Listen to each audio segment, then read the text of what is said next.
You are listening to The Diary of a Wannabe Writer, presented by Richard A. Boxshall, in which I chronicle my life and attempts to become a professional writer by, doing some writing daily, hopefully. Hello, today is Sunday the 22nd of December 2024. You are listening to The Diary of a Wannabe Writer. It's early in the morning again because I'm flying to Phoenix later today. I'll be leaving for the airport very, very shortly. So I'm not going to pretend I've done some writing. I sort of said yesterday I probably wouldn't.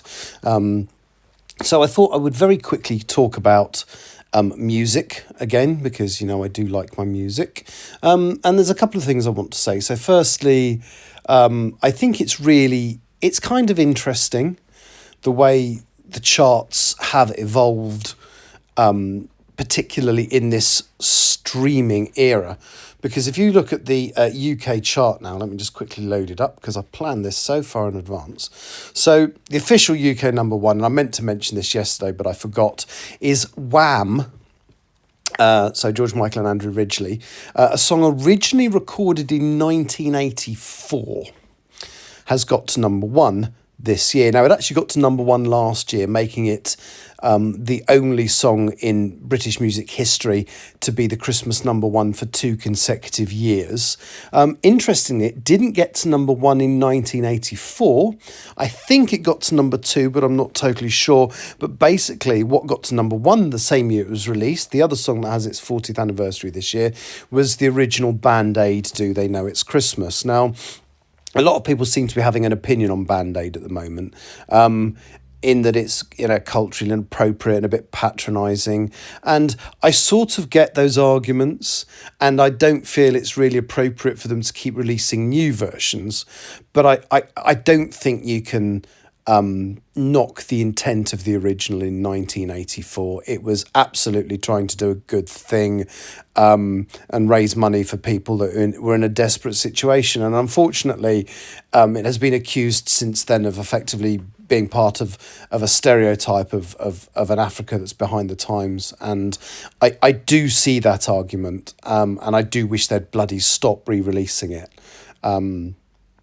But I don't think we should knock the original. So that's the Christmas number one this year for the second year running, which is interesting because there was a trivia question I did at the Yolla my local bookshop, as well as doing the book swappy thing. They did a quiz, and one of the questions in the quiz was what is the only record to reach number one more than once for Christmas using the same version. Therefore, things like Band Aid, Feed the World shouldn't be included, because although it has reached number one more than once, I think it was not the same version of the song. So until a couple of days ago, when Wham! Got to number one for the second time, there was only one answer. Which song has been the Christmas number one twice with the same version, and I'll tell you at the end what it is if I remember. Imagine, nobody cares that much. So if we look at the official chart for today, the official single chart, so number one is Last Christmas by Wham!, and then nearly everything else is, well, there's actually a couple of tracks in there. So the non-Christmas track that seems to have managed to get people listening is That's So True by Gracie Adams. It's okay, I preferred a previous single. Then you got a load of Christmas stuff. All I Want for Christmas Is You by Mariah Carey.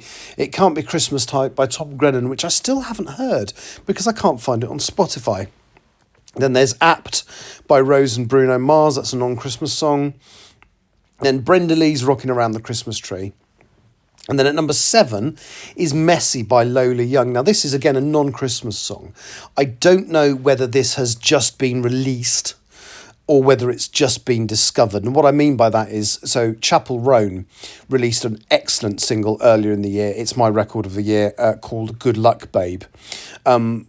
But as a result of that, a lot of the singles that had been released on the album that was released the previous year that hadn't really done very well in this country started getting listened to, and they all charted. So they hadn't been released at that time, but they were discovered at that time. So, and I don't know if the same is true with Messy by Lola Young, whether it's just been discovered or whether it's been around for a while, whether it's just been released or whether it's just been around for a while. It's got some quite rude language in it, but it's a really good song, and it's a British artist. So I think we should get behind Messy by Lola Young. And I actually think it's a potential future number one. So I've got my fingers crossed for you, Lola Young. I really hope your song makes it. Certainly in the next couple of weeks when all the Christmas stuff vanishes from the charts, that's possible. Then you've got Jingle Bell Rock at number 8, Santa Tell Me by Ariana Grande at 9, Fairy Tale of New York at 10. In fact, going down this list, there isn't another. The next song that isn't Christmas is number 20, which is the Defying Gravity soundtrack song by Cynthia Erivo and Ariana Grande. And then going down it again, number 26, The Days by Crystal. And then going down it again, Dirty by KSI is actually a new entry. It isn't a Christmas song. At number 31, 32, Die With A Smile by Lady Gaga and Bruno Mars. You got Soldiers, a Sailor Song by Gigi Perez at number 34, all of these songs will shoot back up into the top 10 once all the Christmas stuff drops off. So yeah, there we go. That's the Christmas number one, and a little bit about Christmas music, and me banging on about British artists. Yeah, okay. That's me pretty much done for today. Hopefully the flight will go off without a hitch and will run on time.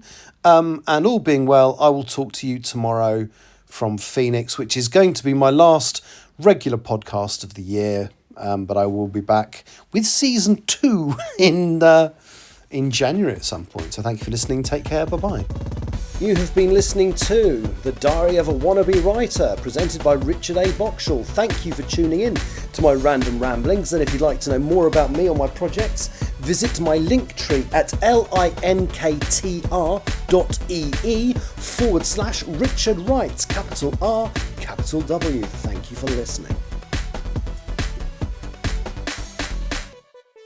I'm so stupid, I knew I'd forget. The song that's been at number 1 twice with the same version was, of course, Bohemian Rhapsody. No, I had no clue either, but it went to number 1 in 1975 or 1976, can't remember which. And then not long after Freddie Mercury died, it was the Christmas number 1 as a double A side with another song in 1991. Anyway, I'll shut up and go away now.